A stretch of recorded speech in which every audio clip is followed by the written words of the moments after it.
주제는 종말론이라는 주제입니다. 제가 하려고 하는 작업은 이제 두 가지인데요. 종말의 가장 기본적인 내용을 예수님의 말씀에 근거해서 생각해 보는 게 제일 편하겠다라고 생각합니다.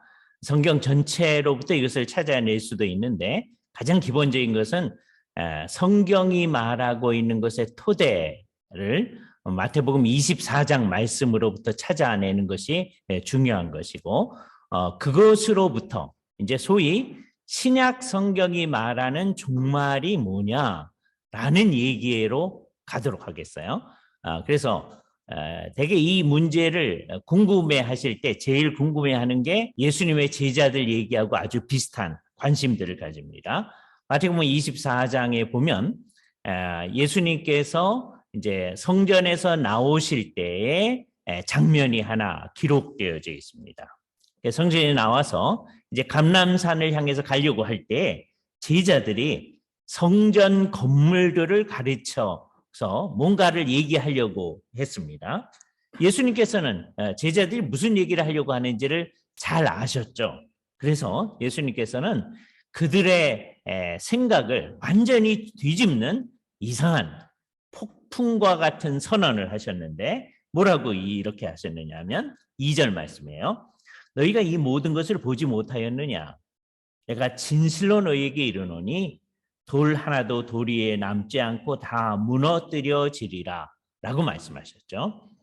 예수님께서 이런 말씀을 하신 다음에 물론 이제 이런 표현 자체는 구약의 표현에서 이제 온 것이긴 합니다만은 구약의 표현보다도 예수님이 이런 말씀을 하신 다음에 사람들은 모든 것이 완전히 멸망하게 될 때를 표현할 때 돌 하나도 돌 위에 남지 아니하고 라고 표현하는 경우가 상당히 많이 있습니다. 특별히 칼 바르트가 자기의 로마서 주석을 1판을 쓴 다음에 2판을 쓸 때 흔히 뭐라고 얘기하냐면 돌 하나도 돌 위에 남지 아니하고 새롭게 개정했다. 뭐 이런 식의 얘기를 하는 경우가 있었어요. 또 마찬가지로 자기의 기독교 교의학이라고 하는 책을 나중에 교회 교의학이라고 낼 때도 역시 그와 같은 표현을 한 적이 있습니다. 이 표현을 가지고 온 거죠. 완전히 부서지고 새롭게 되어진 것을 얘기할 때 늘 쓰는 표현입니다. 제자들에게 있어서 이것은 충격이었습니다. 물론 다른 유대인들한테도 이것은 굉장히 큰 충격이었죠. 왜냐하면 유대인들은 어떻게 생각했냐면 성전이 매우 중요한 것이다라고 생각하고 있었기 때문입니다. 구약에 비춰서 하나님께서는 성전을 중심으로 많은 계시를 주셨기 때문에 유대인들이 이것을 궁금히 여겼다고 하는 것은 당연한 일입니다. 자기들의 모든 것의 중심이 된 성전이 이제 무너뜨려진다니 이게 어떤 일일까 아주 궁금해했을 것입니다. 여기서 예수님께서 이쪽을 이제 성전산이라고 한번 생각해 보겠습니다. 그리고 이 맞은편이 소위 올리브돈산, 감람산이 있게 되어집니다. 그럼 이제 성전산에서 감람산으로 갈 때 소위 기드론 시내를 지나가게 되는데 오늘날은 이제 시내가 있지 아니하고 큰 찻길이 있죠. 우리 한국 사람들이 익숙한 표현으로 행길이 거기 있습니다. 그래서 이 성전산으로부터 이제 길을 건너 가지고서는 감람산 쪽으로 가게 되는데 아마 옛날에는 기드론 시내를 건너서 예수님과 제자들이 감람산 쪽으로 옮겨갈 때 아마 그때서부터는 정적이 흘렀으리라고 생각합니다. 예수님께서 도대체 무슨 말씀을 하실 건가에 대한 궁금증이 제자들의 마음에 있었던 것이죠. 그래서 이 감람산에서 예수님께서 이제 앉으셨을 때 제자들이 조용히 와서 묻기 시작했습니다. 흥미로운 사태죠. 여기 또 하나의 산에서의 가르침이 시작되어집니다. 마태복음 앞부분에 보면 5장에 예수님께서 어느 산에 가서 앉으시니 제자들이 나온지라 입을 열어 가르쳐 가라사대. 그래서 산상수훈을 가르친 그 산, 정확히 어딘지 모르지만 유대인들이 짐작하는 그 산이 있죠. 근데 이번에는 예수님께서 맨 마지막에 감람산에 앉으셨을 때 성전을 바라보며 앉으셨던 것이죠. 그때 제자들이 나와서 질문을 합니다. 아까 예수님이 하셨던 그 말씀과 관련된 질문이죠. 이 질문 속에 자기들의 해석이 이미 들어 있습니다. 뭐라고 얘기하느냐 하면 우리에게 이르소서 어느 때에 이런 일이 있겠사오며, 즉 성전의 무너짐이라고 하는 게 어느 때에 있겠습니까? 라고 질문하는데 이어서 하는 질문에 그분들의 해석이 들어 있습니다. 주의 임하심과 세상 끝에는 무슨 징조가 있겠습니까? 여기 그들의 해석은 뭐냐 하면 이 세상에 성전이 무너지는 이 일이 일어난다면 그럼 분명히 세상 끝일 겁니다. 라는 자기들의 해석이 들어있는 거죠. 그죠?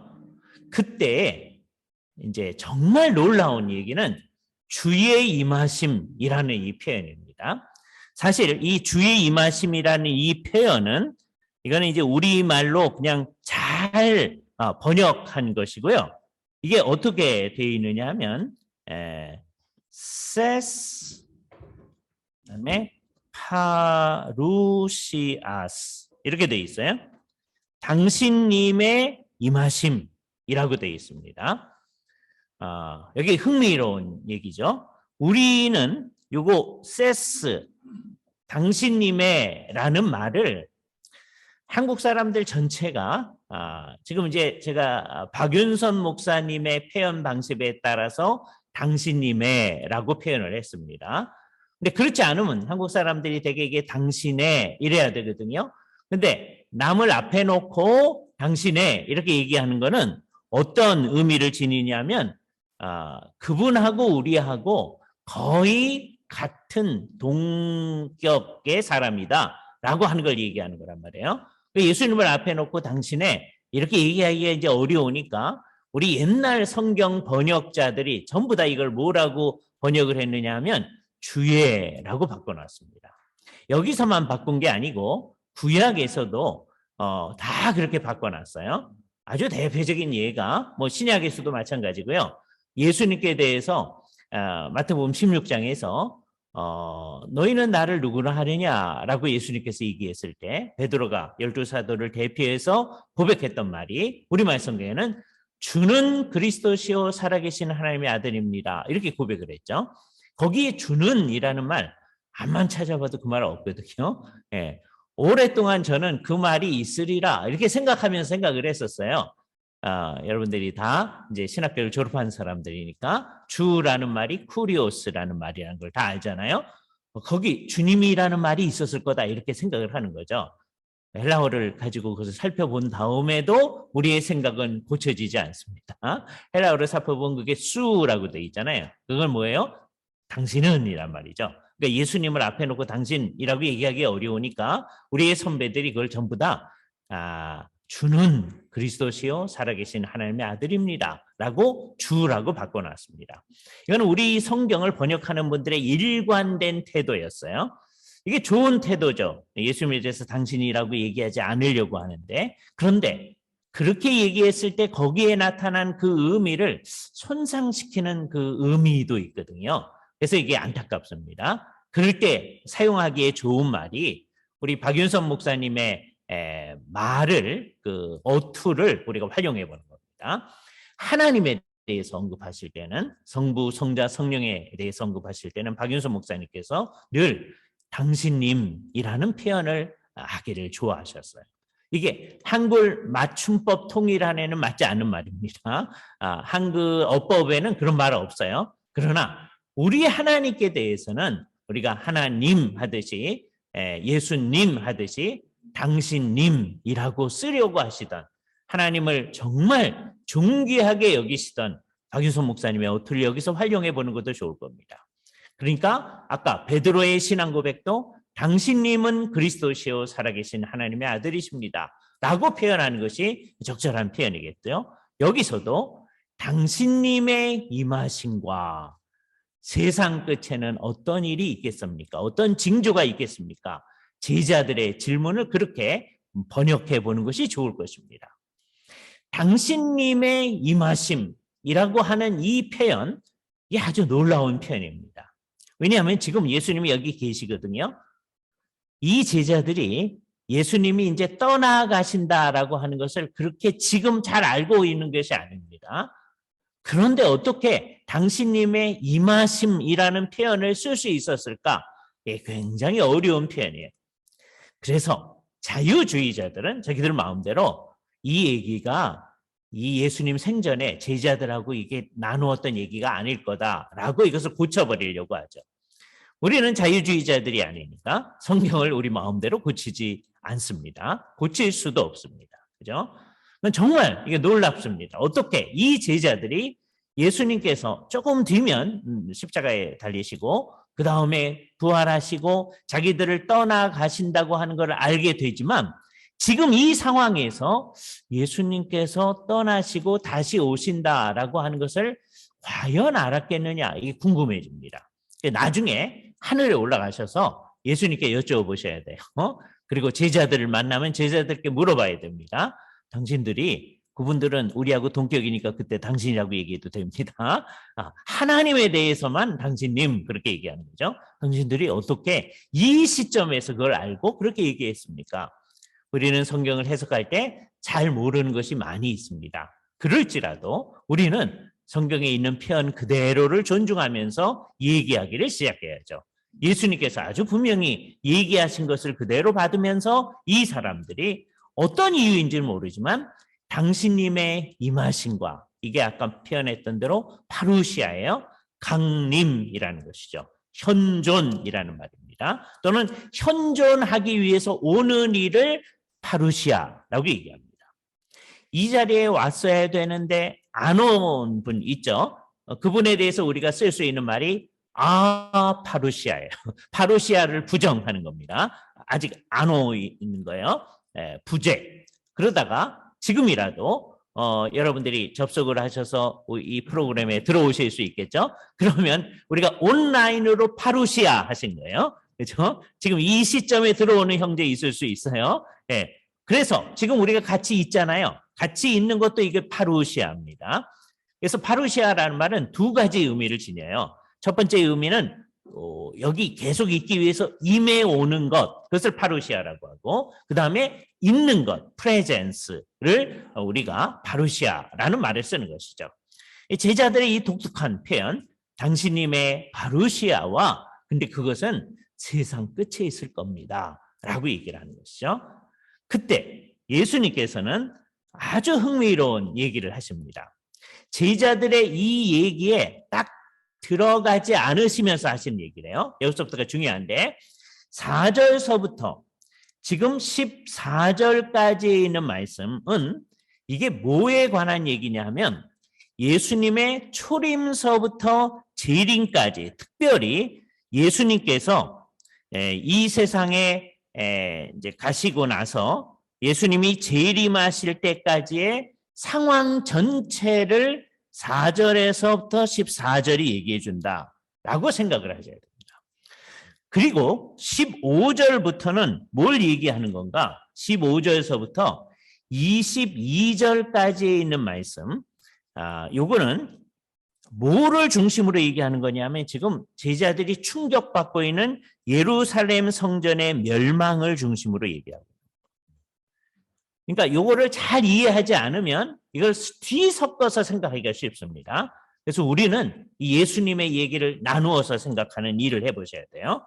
그래서 먼저 4절서부터 14절까지가 초림서부터, 근데 특별히 예수님께서 이제 십자가 부활 이후에 승천하시고 하는 그 사건 이후서부터 재림하실 때까지의 전체적 정황이 어떤 것이냐라고 하는 것을 얘기하고 있다라고 하는 걸 생각하면서 얘기를 들으셔야 됩니다.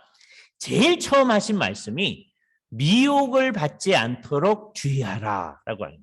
이 미혹이라는 것은 잘못된 가르침을 받아서 막 방황해 가는 것을 얘기하는 겁니다. 이게 이제 플라나오라는 말인데요. 이게 뭐가 막 떠돌아다니는 거예요. 잘못된 가르침 때문에 사람들이 이리저리 요동치며 다니는 것을 생각하는 것을 성경에서 미혹이라고 했습니다. 종말론 주제와 관련해서 예수님이 하신 첫 번째 말씀이 미혹이라고 하는 것은 매우 의미가 있습니다.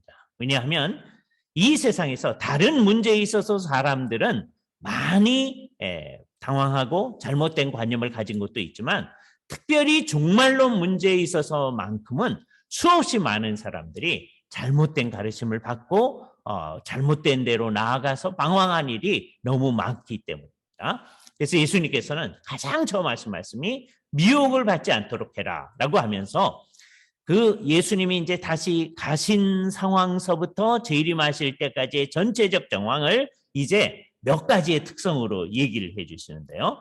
첫 번째 특성은 뭘 얘기해 주냐면 이 모든 것이 재난의 시작이다라고 하는 건데 그것이 무엇과 관련되느냐? 5절에 보면 많은 사람이 내 이름으로 와서 이르되 나는 그리스도라 하여 많은 사람을 미혹하게 하리라 라고 하는 얘기가 맨 처음 나타나고 있어요. 이 거짓된 그리스도에 대한 얘기를 하는 것이죠. 이게 잘못된 이제 슈도 크라이스트. 여기서부터 이제 발전해 나가면 나중에 이게 적 그리스도의 모습으로 나타납니다. 이제 가짜 그리스도로부터 적 그리스도로 나타나는 일들이 나타나게 될 것이다. 라고 하는 걸 첫 번째 얘기하세요. 근데 이게 아까 얘기했듯이 초림서부터 재림까지 계속 있게 되어집니다. 사람들이 다 나타나서 그 얘기를 하게 되는데 지금 여기 그림을 그려놨듯이 예수님이 다시 올 때가 되면 이게 좀 더 강조되어지고 많아질 위험성이 있어질 거다라고 하는 것을 얘기합니다. 그러니까 이제부터 하는 모든 얘기들이 이와 같은 특성을 지니고 있어요. 그래서 모든 것들을 이제 일종의 크레센도로 이해하시면 됩니다. 이 얘기되어질 모든 것들에 대해서 그렇게 생각합니다. 첫 번째는 이제 아까 거짓 그리스도 얘기가 있었죠. 두 번째는 무슨 얘기가 있느냐? 너희 가운데 난리와 난리의 소문이 있겠다라고 얘기합니다. 그죠? 이 세상에 난리가 일어나고 다음에 난리에 대한 소문이 있게 되어진다. 그 난리 자체와 난리의 소문은 좀 다른 거죠. 그런데 그거에 대해서 얘기하시기를 이 난리라고 하는 말은 7절이 얘기하는 민족이 민족을 나라가 나라를 대적하여 일어나겠고에 대한 얘기입니다. 1차적으로. 이건 뭐냐? 전쟁에 관한 얘기. 난리는 사실은 전쟁에 관한 얘기인데 이 전쟁에 관한 얘기가 어떻게 될 거냐? 이런 일이 있어야 하되 아직 끝은 아니다라고 얘기했잖아요. 그래서 예수님의 이 말씀으로부터 아까 제자들의 생각하고는 다른 것을 딱 보게 되어집니다. 제자들은 성전이 멸망하는 게 이 세상의 끝이다 이렇게 얘기했던 거예요. 그 끝이라는 말 제자들이 썼던 말입니다. 근데 예수님께서 그 말을 가져다가 하시는 말씀이 이 세상에 이런 복잡한 일이 이제 내가 떠난 다음에 계속 있을 거다라고 얘기하는 거예요. 그런 일이 있을 때 이런 일이 있어야 하지만 끝은 아직 아니다라는 말. 그래서 여기서 이제 중요한 말이 나타납니다. 구약 시대에는 대개 끝이라는 말을 종말이라고 생각을 해요. 지금까지 제자들도 그 생각에 있는 거예요. 아, 성전이 멸망합니다. 그렇다고 예수님 얘기를 듣고 나서는 그거는 종말 때에 있을 겁니다. 라고 제자들이 생각한 거죠.